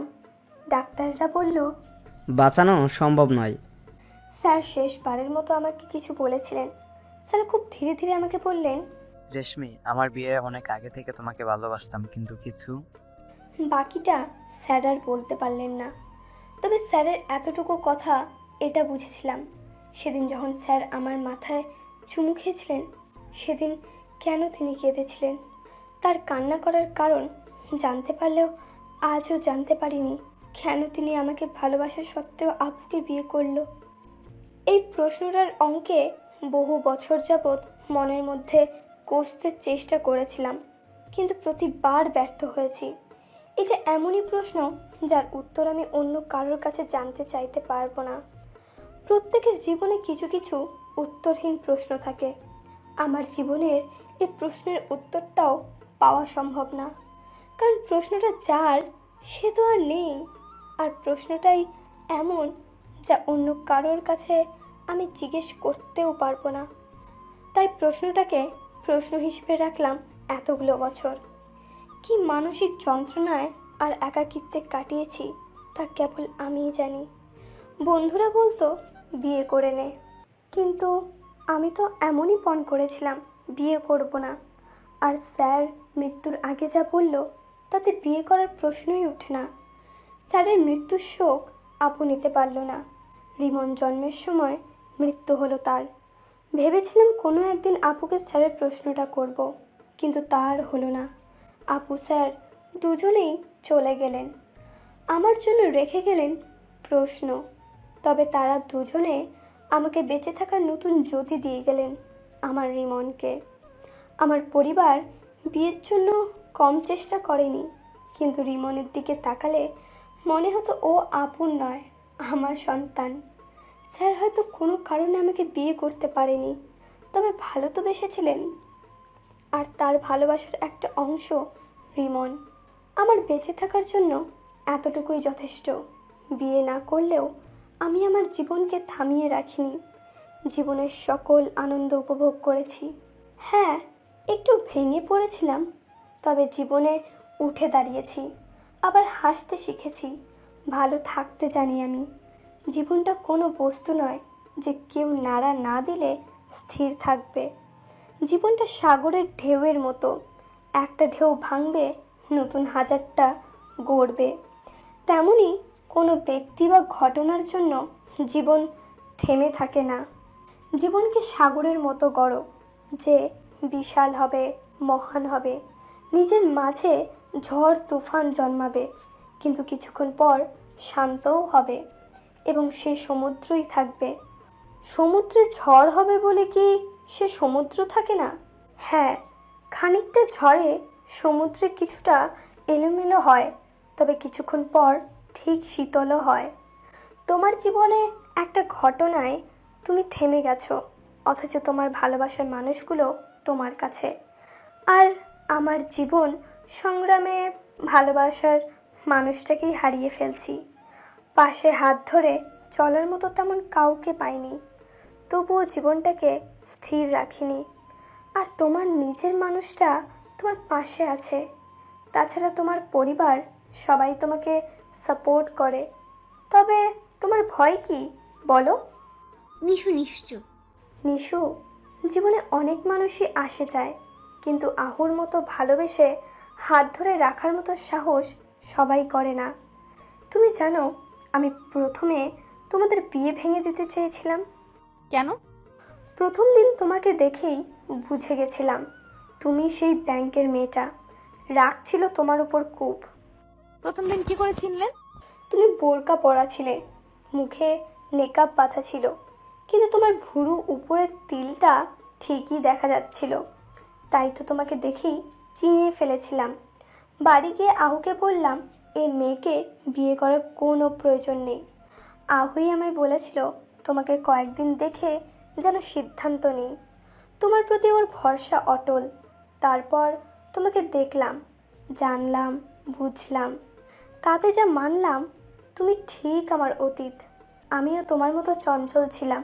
তোমার ভিতর যেন নিজের ছায়াকে দেখলাম, যে হাসতে হাসতে, ভাঙতে গড়তে, ভালোবাসতে সব জানে।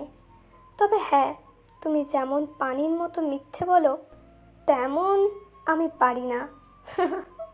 নিশু হাসলো। তোমার যে অভ্যাসগুলোকে সবাই খারাপ ভাবে, সেগুলোকে আহু ভালোবাসে, আর তুমি তাকে ছেড়ে দিচ্ছ। নিশু, জীবনের পথে তোমার অভ্যাসগুলোকে খারাপ বলার লোকের অভাব হয় না, কিন্তু সে অভ্যাসগুলোকে ভালোবেসে কেউ তোমাকে ভালোবাসতে চায়, তার মানে সে সত্যি তোমাকে চায়।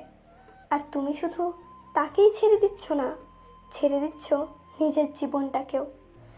নিশু, জীবনটা খুব ছোট, আর ছোট্ট জীবনের প্রতিটা মিনিট, প্রতিটা সেকেন্ড মূল্যবান।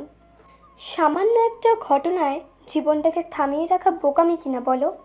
তাও আবার তোমার মতো মেয়ের। তুমি তো অন্যের অনুপ্রেরণা। তুমি এমন ভেঙে পড়লে তোমার ভরসায় থাকা মানুষগুলোর কি হবে? তাহলে কি করব? রেশমি কিছুটা রাগ করে বলল, আমার মাথা করবে, গাধা যেন কোথাকার। এতক্ষণ কাকে কি বুঝালাম, সব ওয়েস্ট। ফুপু শাশুড়ি আম্মা, গাধা না গাধি হবে, আমি ফিমেল। রেশমি একটু দুষ্টুমি করে বলল, কি প্রমাণ তুমি ফিমেল? আপনার রাহুর সাথে বিয়ে হবার 1 বছরের মধ্যে আপনাকে পাক্কা দাদি বানিয়ে দিব। রেশমি হাসলো। নিশু বলল, চলেন, ট্রিট দিবেন আমাকে। আমি কেন ট্রিট দিব? বারে, এতক্ষণ আপনার বকবকানি শুনলাম তাই। ওরে পাজি মেয়ে, একবার আমাদের বাসায় বউ হয়ে আসো, তখন বোঝাবো শাশুড়ি কাকে বলে। আমিও বোঝাবো বৌমা কাকে বলে। শাশুড়ি আম্মা, এমন অত্যাচার করবা না যে ছেড়ে দেন মা কেঁদে বাঁচি বলবেন। দুজনে অট্ট হাসিতে ফেটে পড়ল। নিশু বলল, আন্টি, এই ডান্ডাটা কেন নিয়ে আসছেন? ভাবছিলাম আমার কথা না শুনলে তখন তোমাকে ডান্ডা মেরে বোঝাবো, কিন্তু তুমি বুঝদার, তাই ডান্ডার দরকার হয়নি। ডান্ডাটা আমাকে ধার দিবেন? কেন? অনেক দিন কাউকে মারি না, বাড়ি ফেরার পথে কাউকে 2-1 ঘা দিয়ে যাব। বাড়ি এসে নিশু ফ্রিজ খুলে পুডিং খুঁজছে, না পেয়ে চাচিকে বলল, চাচি পুডিং নেই? ছিল, কিন্তু সকালে টেবিলে রেখেছিলাম, তখন পাশের বাসার বিড়ালটা এসে মুখ দিয়েছে বলে ফেলে দিয়েছি। পাশের বাসার এই কাইল্লা বিলাইরা, ওরে তো আমি সেদিন কোক খাইছে, আজ পুডিং। কেমন লাগে বলো তো চাচি? আগের বার তো ওকে পা বেঁধে রোদে রেখেছিলাম, এবার গাছে ঝুলিয়ে ট্রিমার দিয়ে গায়ের সব পশম ফেলে ন্যাংটা করে দেব, লুচ্চা বিড়াল। নিশুর চাচি বলল, নিশু, ও তোর খাবার খেয়েছে তাই ছোচা বিড়াল হবে, লুচ্চা বিড়াল কি করে হলো? না, ও শুধু ছোচা বিড়াল না, লুচ্চা বিড়ালও বটে। ওর চরিত্র খারাপ। কেন? জানো আন্টি, জানো মন্টি আন্টিদের বিড়াল মিনির সাথে কয়েক মাস আগে অশ্লীল অকাজ করেছে, যার ফলে মন্টি আন্টিদের অমন সাদা বিড়ালটার পেটে ওর মতো কালো কালা কালা বিড়ালের বাচ্চা হইছে। ও শালা মন্টি আন্টি গো বিড়ালের রেপ করছে, ওর নামে রেপ কেস করা দরকার। আমার তুই থাম, শেষমেশ বিড়ালটার পিছনে পড়লি। তো পড়বো না, আমার পুডিং খেয়েছে লুচ্চাটায়, ভাবছি ওর সাথে মন্টি আন্টিদের বিড়ালের বিয়ে দেব। বিড়ালের বিয়ে পরে দিস, আগে নিজের বিয়ে ঠিক কর। আহু আসছে অনেকক্ষণ, তোর রুমে বসে আছে। কখন আসছে? আধা ঘন্টার মতো। তুই যা, আমি তোর জন্য পুডিং বানাচ্ছি। ওকে, ক্যারামেল পুডিং বানাবো কিন্তু। আচ্ছা। নিশুর রুমে ঢুকে দেখলো আহু ওর টেবিলে বসে একটা বই পড়ছে। নিশু একটা লম্বা শ্বাস নিল, তারপর আহুর কাঁধে হাত রেখে বলল, কখন এলে? আহু নিশুর প্রশ্নের জবাব না দিয়ে বলল, কোথায় ছিলে এতক্ষণ? তোমার রেশমি ফুপির সাথে। কেন? আন্টি ডেকেছিল কিছু কথা বলার জন্য। ও। তারপর দুজনেই চুপ। নিশু অ্যাসিডটা অন করে বিছানায় বসতে বসতে বলল, গরম লাগছে খুব আজ, তোমার গরম লাগছে না? আসলে নিশু ভেবে পাচ্ছে না কি বলবে, তাই এদিক ওদিকের কথা বলছে, কিন্তু আহু নিশ্চুপ। নিশু তা দেখে বলল, আচ্ছা তুমি বসো, আমি বরং ড্রেস বদলে আসি। নিশু দাঁড়াতে আহু দাঁড়িয়ে বলল, শোনো নিশু। আহু নিশুকে পুরোপুরি নিজের মাঝে আবদ্ধ করলো। প্রথমে নিশু একটু চকিত হলেও পরক্ষণে নিজেও মিশে গেল আহুর মাঝে। দুজনের হৃদযন্ত্রের গতিবোধ হয়ে আগের থেকে 1000 গুণ বেড়ে গেছে অস্থিরতা, ভালোবাসাহীনতা পাচ্ছে মধুরতা। আহু বেশ খানিক সময় বাঁধে নিশুর মুখ নিজের 2 হাতের মধ্যে নিয়ে বলল, সেদিন কি বললে? অন্য একজন তোমায় নোংরাভাবে স্পর্শ করছে, আমি তোমায় মেনে নিতে পারবো কিনা? নিশু, তুমি ভুলে গেলে আমি গত 4 বছরের বেশি সময়ে অগণিতবার তোমাকে জড়িয়ে ধরেছি, স্পর্শ করেছি। হ্যাঁ, সেই ব্যক্তির স্পর্শ নোংরা ছিল, কিন্তু প্রথম স্পর্শ আমার ছিল, আর আমার স্পর্শে তো তোমার প্রতি শুধু পবিত্র ভালোবাসা। নিশু, দেখো আজ আবার তোমাকে নিজের মাঝে আবদ্ধ করে তোমার পুরোটা স্পর্শ করলাম। আজ সে নোংরা স্পর্শ তোমার শরীর থেকে আমি নিয়ে নিলাম, দিয়ে দিলাম আমার পবিত্র ভালোবাসার প্রলেপ। তোমার পুরোটাই এখন শুধু তোমার আহুর ভালোবাসার প্রচ্ছদ। তুমি এখন আমাতে আচ্ছন্ন।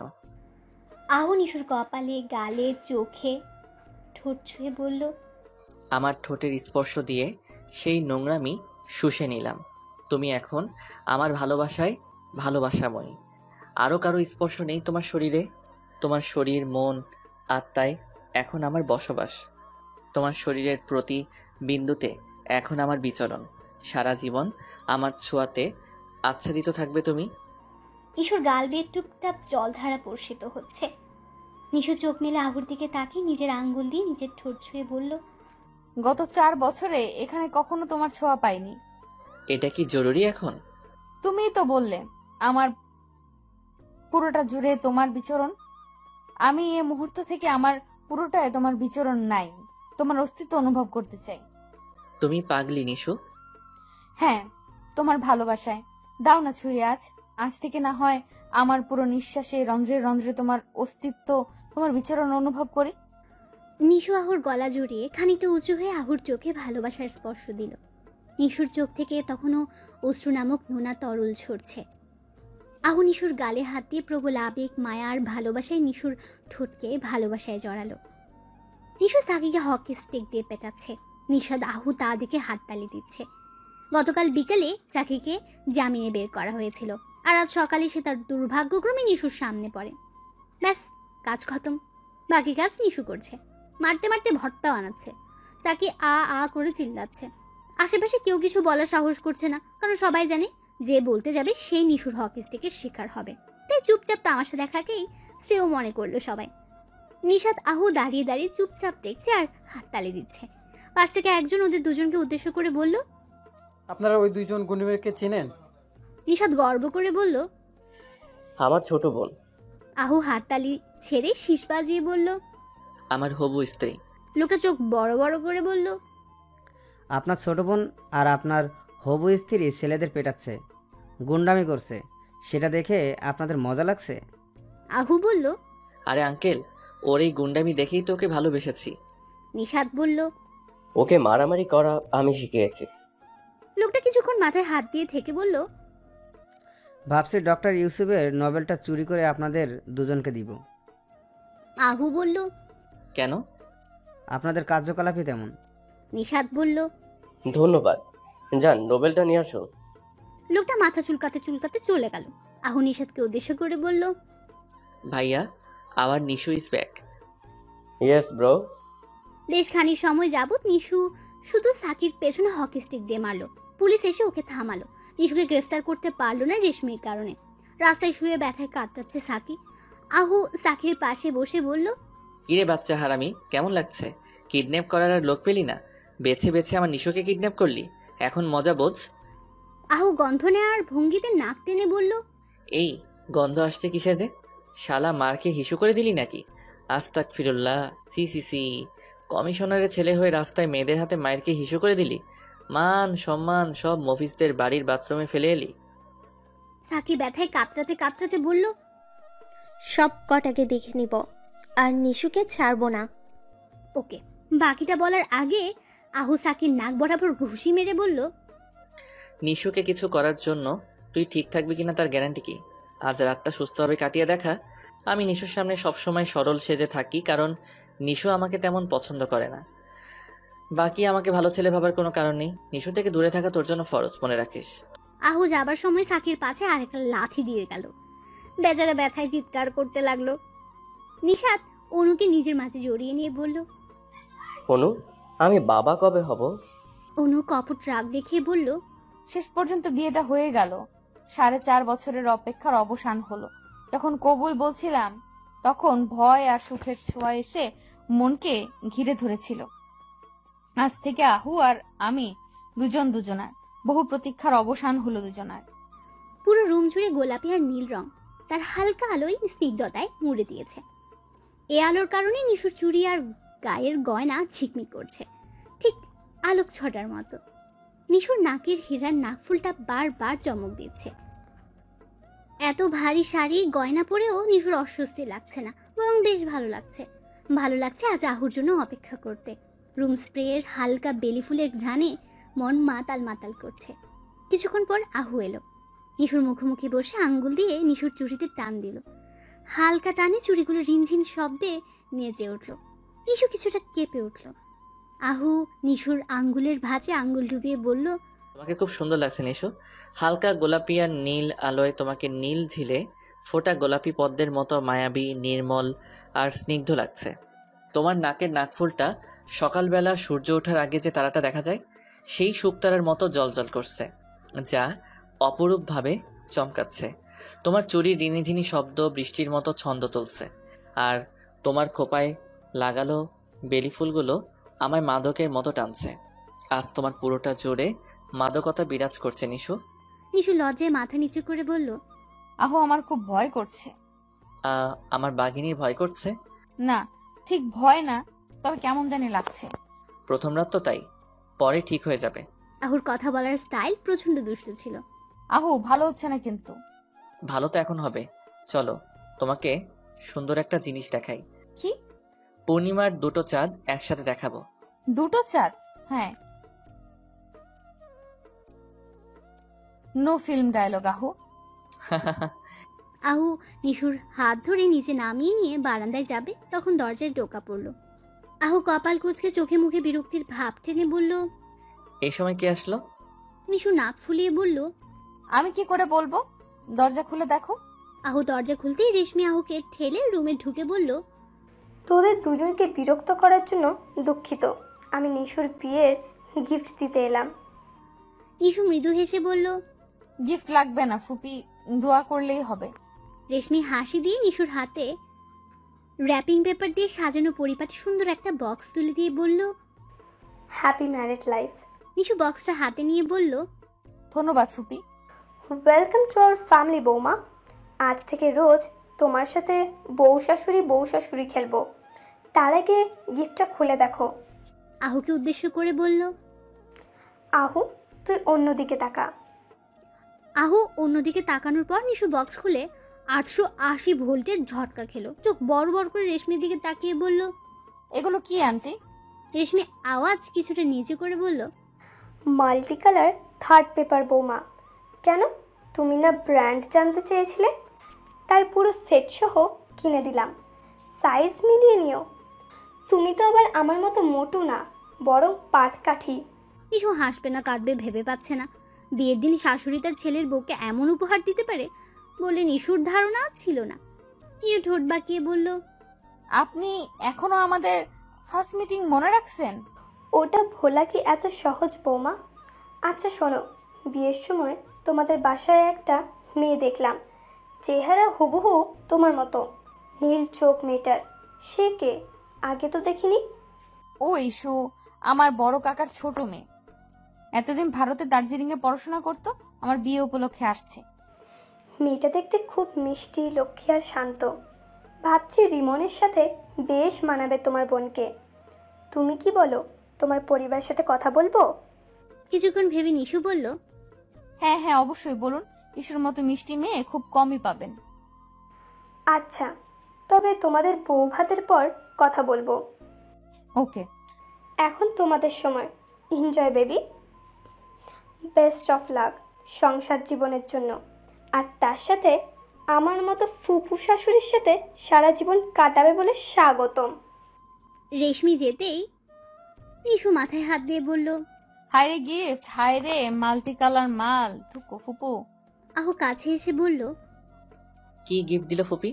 নিশু জলদি বক্সটা পেছনে লুকিয়ে বলল, কিছু না কিছু না। আজব, লজ্জা পাচ্ছ কেন দেখি? খবরদার একদম হাত দেবে না। ওকে, কিন্তু বাঘিনীকে আজ তার বাঘের কাছে বন্দি করবই। আসছে আমার বাঘ রে। গভীর রাত। আহু নিশুর চুলে বিলি কাটতে কাটতে বলল, নিশু, ফুপু ইস্যুর কথা কি বলছিল? ফুপি ইস্যুকে তোমার ভাই রিমনের বউ করে আনতে চাচ্ছে। আহু শোয়া থেকে লাফ দিয়ে উঠে বলল, কি? নিশু হাসতে হাসতে বলল, ফুপির মতে ইস্যু খুবই শান্ত ভদ্র মেয়ে। হায় আল্লাহ, তুমি ফুপিকে বলনি 3টা নিশু চরিত্র মিলে একটা ইস্যু? না, তোমার ফুপি আমাকে ফুফু শাশুড়ি পানা দেখাচ্ছেন। সে তো জানে না ইস্যুকে ছেলের বউ করা মানে কি। সে ইস্যুর চেহারা দেখে ভাবছে মিষ্টি, কিন্তু সে জানে না ইস্যু তাকে এক হাটে 6 বার বেচে সে হাট থেকে 9 বার কিনবে। তোমার ফুপিকে আমি তো কিছুটা ভয় পাই, কিন্তু ইস্যু তোমাদের বাড়ি থেকে হয়তো তোমার ফুপির রাজত্বের অবসান ঘটবে। আহু হা হা করে হেসে বলল, ফুপি পৃথিবীতে আর মেয়ে পেল না শেষ পর্যন্ত ইস্যু? তোমার এলাকায় নিশু বলতে সবাই ভয় পেলেও ইস্যু বলতে সবাই ছুটে পালায়। হ্যাঁ, ফুপু শাশুড়ি এখন শুধু শাশুড়ি হবার জ্বালা হারে হারে টের পাবে।